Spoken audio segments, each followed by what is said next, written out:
السلام علیکم دوستانو، زه امین ستاسو کوربه د پښتون ورډ چینل د طرفه تاسو سره مخاطب یم. دوستانو، تاسو ته خو معلومات شته چې وزیر اعظم صاحب یو پروګرام شروع کړی دی او هر مستحقین ته به چې څوک مستحق دی هغه ته به 12,000 روپۍ ورکړی کېږي. د هغه پروګرام نوم دی احساس ایمرجنسي کیش پروګرام. او تیر هفته کې د دې لپاره د میسج په ذریعه باندې رجسټریشن شروع شوی چې په هغې باندې تقریبا 1.5 کروڑ خلکو د هغې لپاره رجسټریشن کړی دی په پوره پاکستان کې او په 450 صوبو کې. نو دوستانو، د دې لپاره ما دا وګڼله چې زه تاسو په پښتو کې د دې لپاره یو ویډیو جوړه کړم. ما په اردو کې جوړه کړې ده، خو په پښتو کې دا ویډیو غواړم چې تاسو ته صحیح معلومات راشي او د دې پروګرام کې تاسو ځان سره شرکت وکړئ.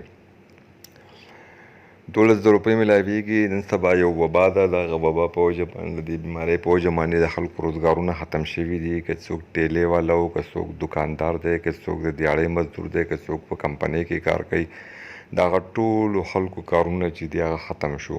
هر سړی په کور ناست دی. د حکومت ته طرف هم دا بار وینا ده چې د کورونو نه بار مو دی په ورځ دننه کښېنئ.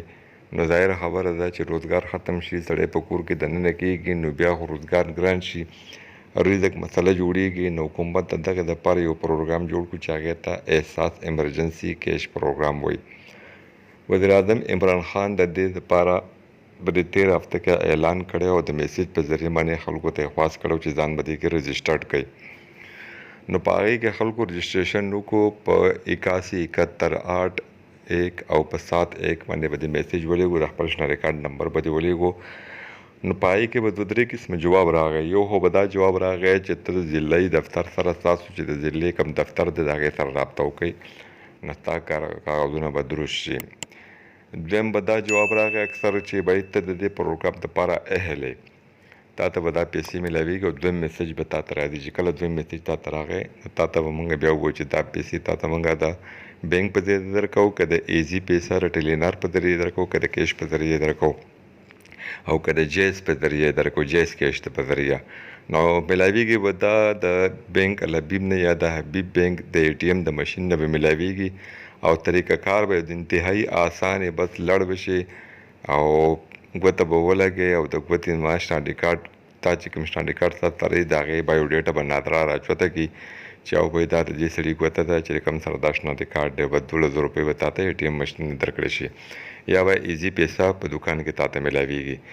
دا پروګرام د دې پیسې د ورکولو دا د 9 د اپریل د میاشتې یعنی د سبا د جمعرات د ورځې نه دا پیسې ورکول شروع شو په پوره پاکستان کې. او تقریبا دا 140 ارب روپۍ دي چې دا به 1.5 کروڑ مخلوق ته ورکوي.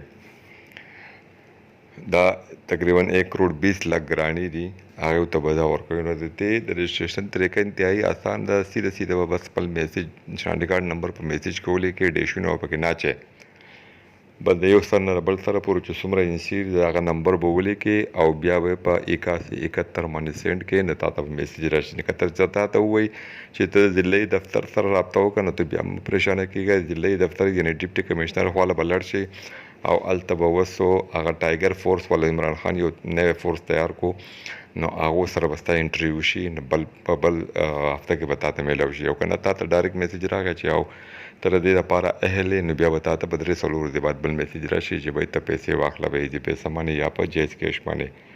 خو دې کې به څه کمیشن نشته، دوکان والا به هم ستاسو نه کمیشن نه اخلي، د ایزي پیسه والا، او نه به تاسو نه بینک څخه کمیشن کټ کوي. ټولې 12,000 روپۍ به میلاویږي او دا په یو وار ورکړی کېږي یو خاندان ته.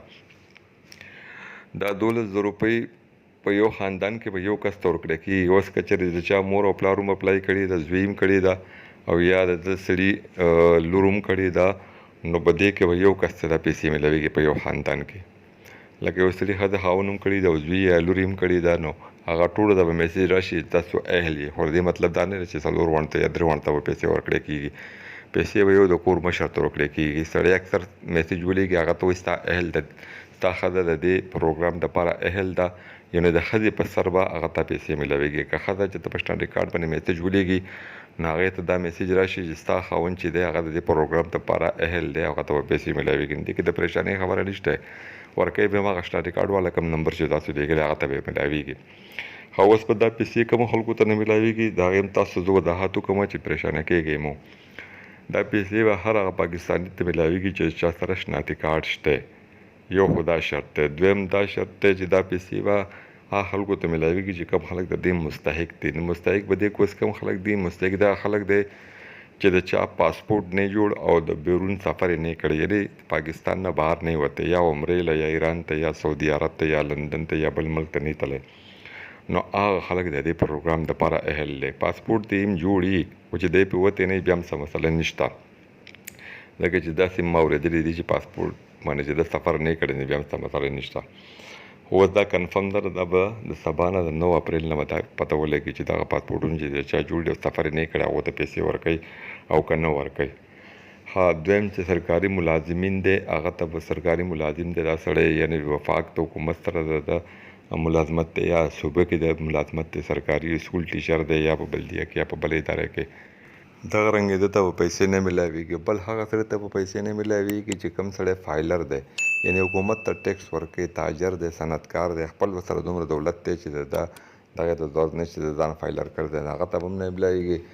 او درېیم به هغه کس ته دا پیسې نه ملاویږي چې د چا گاډی دی او گاډی د ده په نوم باندې دی، کاغذونه د ده په نوم باندې دي. هر گاډی کیدای شي، سوزکی کیدای شي، موټر کیدای شي، بس کیدای شي، نو چې د ده گاډی وي نو ده ته هم دا پیسې نه ملاویږي، دی دې هم زحمت نه کوي. نو وروڼو دا ویډیو ما د دې لپاره جوړه کړه چې تاسو ته به لږ مشکلات دي، د اردو ویډیوګانې په دې باندې شته خو هغې کې لږ مشکلات په تاسو ته ما په دې باندې پښتو ویډیو جوړه کړه. امید لرم چې دا ویډیو به ستاسو ډېره خوښه شي. اوس هغه سړی چې کوم ته دا میسیج راشي چې ته ضلعې دفتر سره رابطه وکړه نو په دې هفته کې خو به د هغه ونه شي کار، خو په بله هفته کې به د هغه کار خامخا کېږي، خو په شرط یې دا دی چې سرکاري ملازم دی، ګاډی په نوم باندې نه او دی فایلر نه او پاسپورټ نه بهر سفر نه کړی، یا عمرې ته یا حج ته یا ته نوکرۍ ته بهر ملک ته نه تللی، نو هر هغه سړي ته دا پیسې ملاویږي. په دې کې د پریشانۍ ضرورت نشته. که یو سړی دا وایي چې د بېنظیر کارت د چا جوړ دی او هغو ته نه ملاویږي او نور ته ملاویږي نو دا هم غلطه خبره ده. بېنظیر انکم سپورټ والا کارت چې د چا دی هغه زنانو ته به هم دا پیسې ملاویږي، دغه هم څه د پریشانۍ خبره نه ده. نو دوستانو دا ویډیو زه جوړوم ستاسو لپاره، امید لرم چې ستاسو به دا ویډیو ډېره زیاته خوښه شي او دې ویډیو ته به تاسو لایک ورکړئ او د هغې سره سره به د پښتون ورډ چینل چې دی دا سبسکرایب کړئ او د غنټۍ نشان ورسره هم دباو کړئ، ځکه چې زه به دې باندې تاسو ته زیاتر ویډیوګانې به په پښتو کې جوړوم او تاسو پرې په اسانۍ سره پوه شئ. نو دا چینل خالص ما د دې لپاره جوړ کړی دی. په دې باندې یک دو کې ویډیو د اردو شته خو زه زیاتر کوشش دا کوم چې به دې تاسو ته د پښتو ویډیوګانې اپلوډ کړم او چې تاسو به دې کې اسانۍ تاسو لپاره راولم. نو امید لرم چې تاسو به دا چینل سبسکرایب کړئ او د غنټۍ نشان به ورسره هم دباو کړئ او انشاءالله زه به چې دا پروسس سبا د 9 د جمعرات نه شروع شي د دې میاشتې، نو بیا به تاسو ته په خپله پته ولګي، اندازه به ولګي چې دا پیسې چا چاته ورکوي او څنګه یې ورکوي په کومه طریقه. نو زه به بله ویډیو هم جوړه کوم او تاسو ته به یې په دې خپل چینل پښتون ورډ چینل باندې اپلوډ کوم تاسو د اسانۍ لپاره. نو زه هیله لرم چې دا ویډیو به ستاسو خوښه شوي او درته زره دې چینل ته لایک ورکړئ، د ویډیو ته او چینل سبسکرایب کړئ او تاسو چې څومره سوشل ګروپس دی په هغه ټولو باندې دا ویډیو ولېږئ، لکه اوس فیسبوک شو، واتساپ شو یا انسټاګرام شو، په هغه ټولو باندې دا ویډیو شیر کړئ چې ټول پښتانه د لر او بر او په هر هیواد کې چې پښتانه دي چې هغه ټول د دې نه خبر شي او چې هغه د دې پروګرام نه د وزیر اعظم عمران خان احساس کیش ایمرجنسي پروګرام نه مستفید شي او دوی ته فایده واخلي. نو دا 2-3 پروګرامونه اوس حکومت شروع کړي، صوبو هم شروع کړي او وفاق هم شروع کړي. د وفاق دا سبا د 9 د جمعرات نه د اپریل د میاشتې دا پیسې ورکول شروع شو او دا پیسې به تر د دې اپریل ټوله میاشت ملاویږي، د روژې د 15 ورځې پورې به دا پیسې ملاویږي. دا یو 40 ارب روپۍ دي، نو دا به تقریبا د روژې 15 پورې دا پیسې ملاویږي خلکو ته. په دې کې د پریشانه کېدو څه خبره نشته. هر هغه کس چې اوس پاتې شو هغه ته په بل هفته کې ملاویږي او که په بل هفته کې پاتې شو نو هغه ته به د دې میاشتې په اخره کې ملاویږي. خو دغه شرط ما چې تاسو ته لاول دا کوم شروط وي دغه شرط چې پکې نه وي، لکه پاسپورټ نه بهر مزدوري د ملک نه بهر نه وتلی، د ګاډی نه په نوم باندې او فایلر نه نو سرکاري ملازم دی، بس نور دا ملاویږي. دوستانو نوې ویډیو سره به ستاسو وړاندې بیا در مخ شمه، انشاءالله دا یې پورې اجازت راکړئ. الله حافظ.